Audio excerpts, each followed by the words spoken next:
Yesterday, India achieved what no one has. It's scripted history. Hundreds of thousands of you watched it on Firstpost. Chandrayaan 3 successfully soft-landed on the moon in the southern polar region, making India the first country ever to reach this part of the lunar surface. This moment was greeted with celebrations across the country. The pride and excitement is still palpable. Now, the moon rover has taken its first steps, and with each step, it is leaving India's mark on the moon quite literally. It is roving around rocks and craters, gathering crucial data. But what really is this rover looking for? What does Chandrayaan 3 plan to achieve? Our next report tells you. Confirmation of the safety of the landing site. This was the moment when everything changed. Yesterday, the Chandrayaan 3 spacecraft successfully landed at the lunar South Pole. No country had ever achieved this feat before.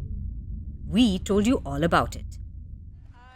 As scientists cheered and hugged each other, Prime Minister Narendra Modi waved the Indian flag Let us all wait to hear and declared this a victory cry of a new India.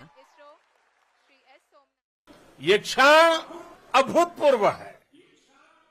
ये क्षण विकसित भारत के शंखनाद का है।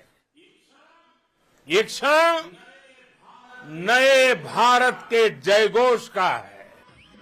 A victory cry indeed. That's why the euphoria is far from over. People are still celebrating. And why not? This is no mean achievement. खुशी को तो शब्दों में बयान नहीं किया जा सकता। This happiness cannot be expressed in words. We are happy to our core as the hard work of our scientists has finally paid off. Today we have been successful in landing on the moon. It's indeed a great achievement, and the cost, what they have achieved in the bare cost. In the Hollywood, the people, they make movies in that cost. So we have achieved in that cost entire project landing on the moon itself. Indeed, the hard work of scientists have paid off. And now they've passed on the baton to their two teammates on the moon. We're talking about the two robots, a lander named Vikram and a rover named Pragyaan. After the dust raised by the landing settled, panels on one side of the Vikram lander opened, and the Pragyaan rover slid down to the lunar surface.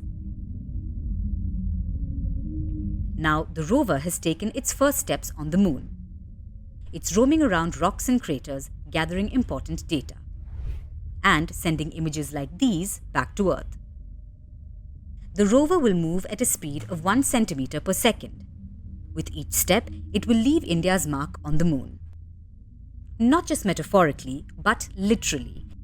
It's imprinting the logo and emblem of the Indian Space Research Organization on the lunar surface.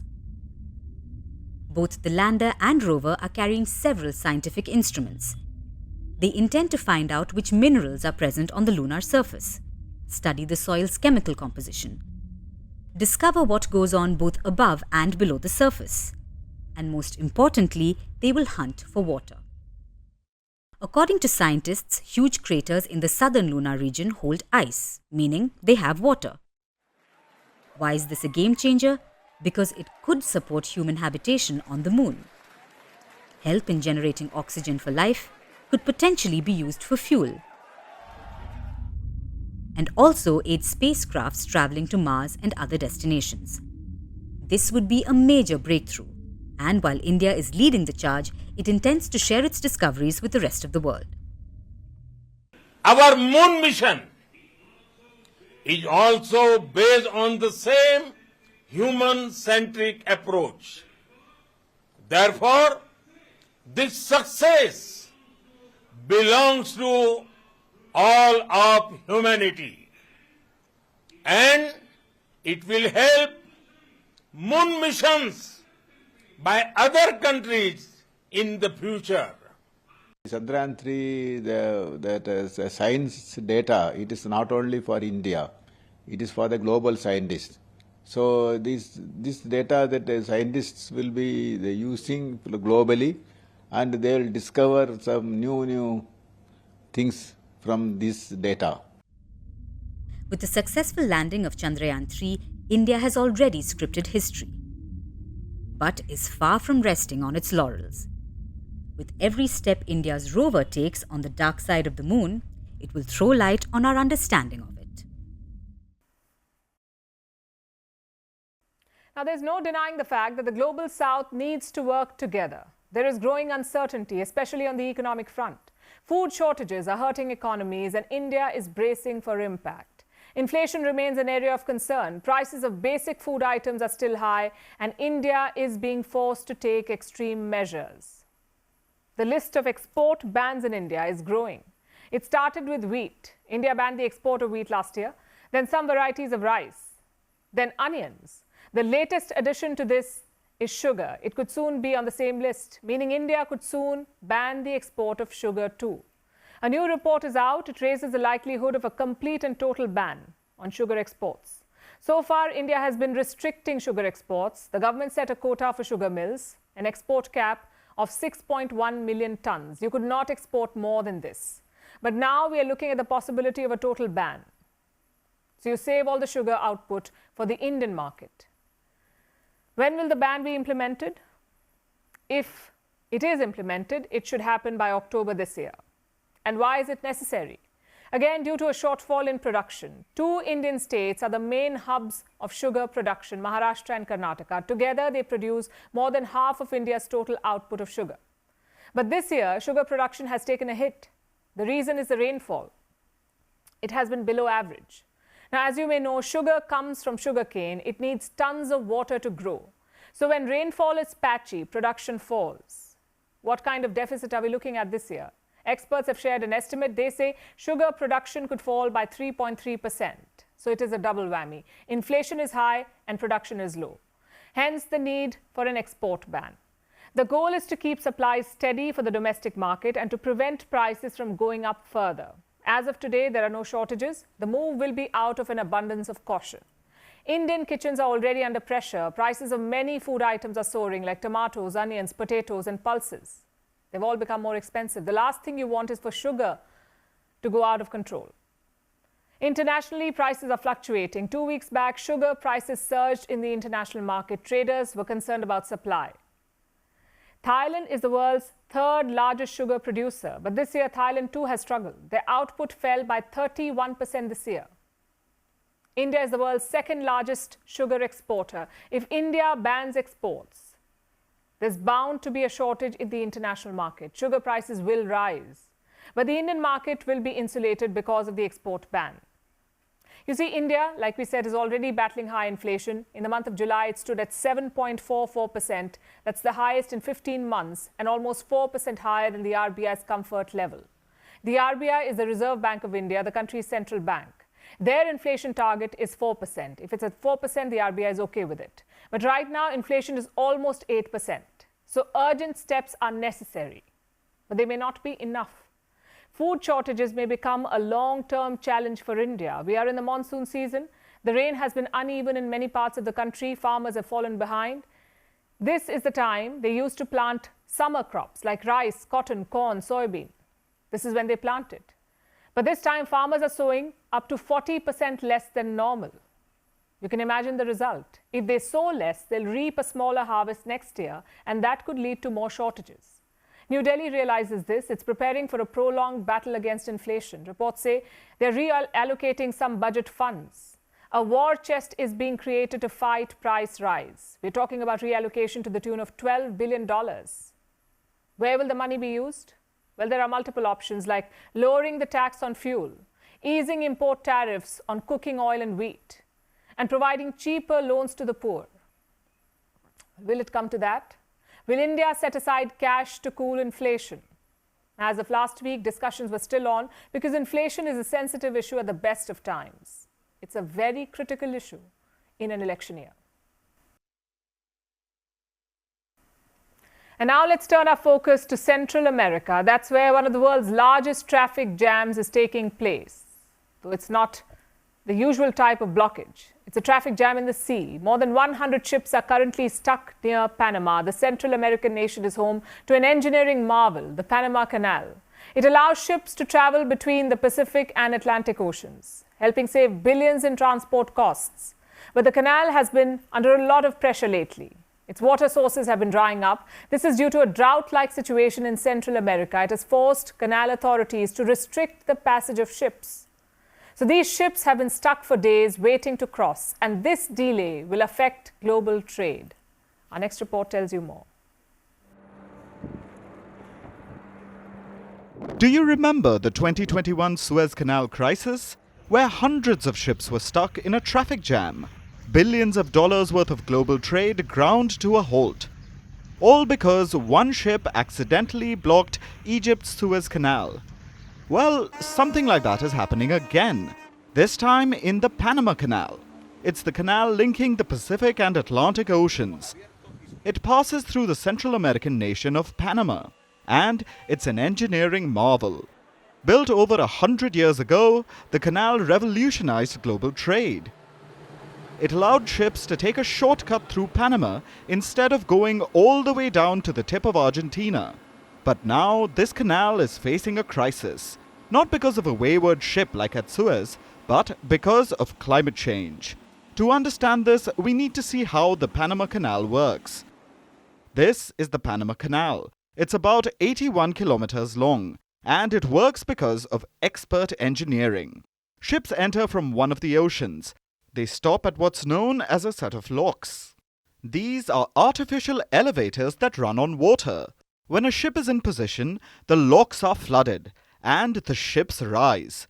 Through a series of 3 locks, they rise to about 27 meters above sea level. Ships then sail across artificial lakes. After this, they are lowered again through another set of locks, bringing them to the other side of Central America. Remember, this canal was built over a century ago. That's why it's considered a wonder of engineering. Now that you know how it works, you may be able to spot the problem. The canal depends on water to raise and lower ships, and lots of it. About 200 million liters of water is used per ship passage. And not just any water, only fresh water is used.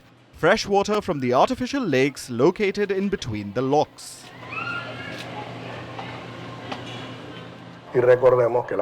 We must remember that the big disadvantage that the Panama Canal has as a maritime route is that we operate with fresh water, while others use seawater.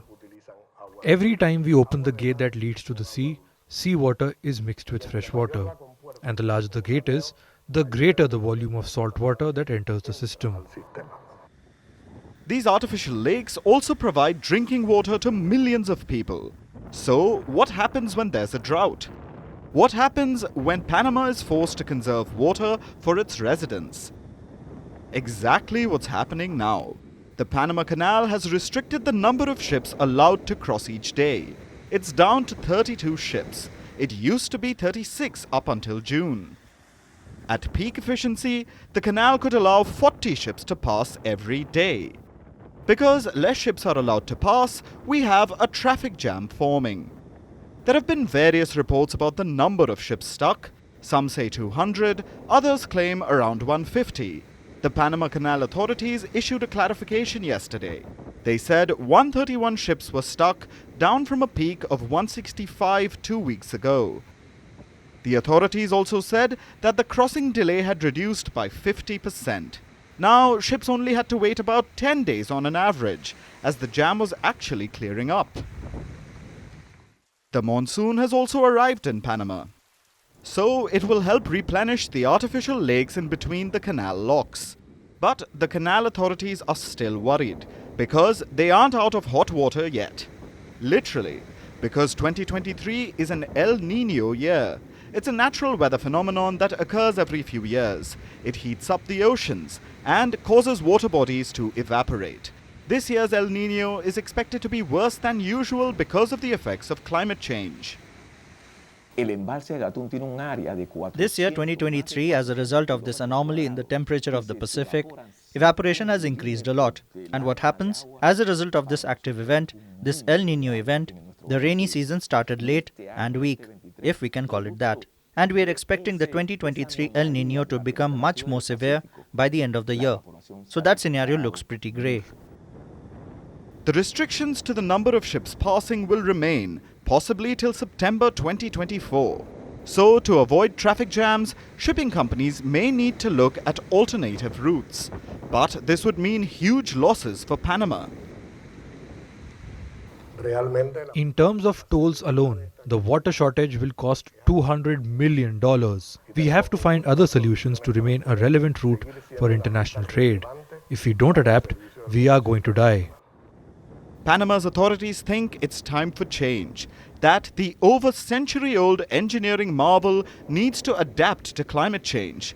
If not, the global climate crisis will claim the Panama Canal among its victims. Our next story also comes from the US, where about 20 years ago, a woman named Anne suffered a stroke. She became severely paralyzed. She lost the ability to speak, but now she can talk simply by thinking. All thanks to artificial intelligence. It has created her digital avatar. AI translates Anne's brain signals into speech and facial expressions of the avatar. It even speaks with her voice. This is being hailed as a huge advance. Nothing like this has ever been done before. So how does it work? Also, could this help transform the lives of people who have lost their ability to speak? Our next report tells you. This is Anne, a 47-year-old American woman. 18 years ago, she suffered a stroke. It severely paralyzed her. She lost her ability to speak. She can't type either. So, she normally communicates with a speech synthesizer, a terribly slow machine used by many like her. How does it work? Patients spell out words using eye or facial movements. The machine tracks this and selects letters quite slowly, making about 14 words per minute. This can be frustrating and makes natural conversation impossible. But now, thanks to artificial intelligence, Anne is able to speak through a digital avatar. AI translates her brain signals into speech and facial expressions. It even speaks in her own voice. Anything is possible.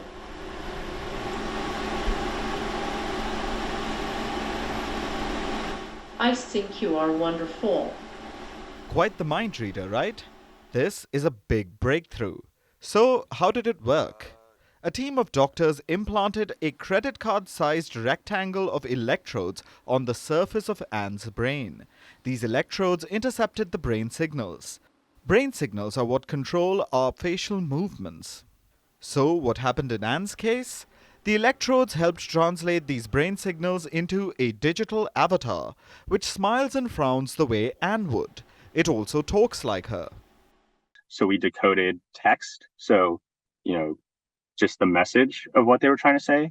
We also directly decoded sound, so the sound of what they're trying to say. And then we actually also decoded facial movements to animate an avatar, so kind of a 3D representation of our participant so that you can kind of see them attempting to communicate.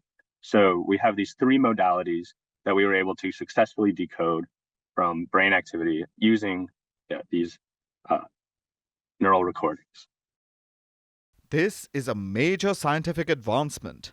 Experts say it could help transform the lives of thousands who have lost their ability to speak due to strokes or a nervous system disease like ALS. Globally, 1 in 4 adults are likely to suffer a stroke. It is the leading cause of disability. And for every 100,000 people, about 5 people develop ALS, the world over. It sounds like a small number, but some who suffer from it may lose their voice permanently. And for such patients, AI can be a boon. Now, this is a novel tech, so it isn't perfect yet. It decodes words incorrectly 28% of the time. It generates about 78 words a minute. That's less than the 110 words usually spoken in natural conversations, but much more than the 14 words a minute spoken by other speech synthesizers. Also, the technology cannot be practically used by patients yet. One needs a team of researchers to operate it. What we see now is a Ferrari engine without a car around it. It's the research team that accommodates the whole process. But without the research team, it's not going to work. You can't take it home or anything. But this is a watershed moment. If successful, it could lead to a wireless device that is directly implanted inside the skull and lets patients independently control their devices. Research is still underway, but if successful, this tech could recreate voices that were otherwise lost. It's time for Vantage Charts, images that tell the story, starting with South Africa. Something really fishy happened with Chinese President Xi Jinping and his aide. It is just as funny as it is suspicious. Xi's aide was blocked from entering a venue, almost manhandled. A dramatic rescue operation was launched to evacuate those stuck in a flood-hit region. And Saudi Arabia witnessed a fierce storm. Its iconic clock tower overlooking the Kaaba in Mecca was hit by lightning. Finally, we're taking you back in history. On this day in 1991, Ukraine officially declared itself an independent country. Ukraine said that it would no longer follow the laws set by the USSR. Eventually, in December, voters approved a referendum formalizing Ukraine's independence. We're leaving you with that. Thanks for watching. We'll see you tomorrow.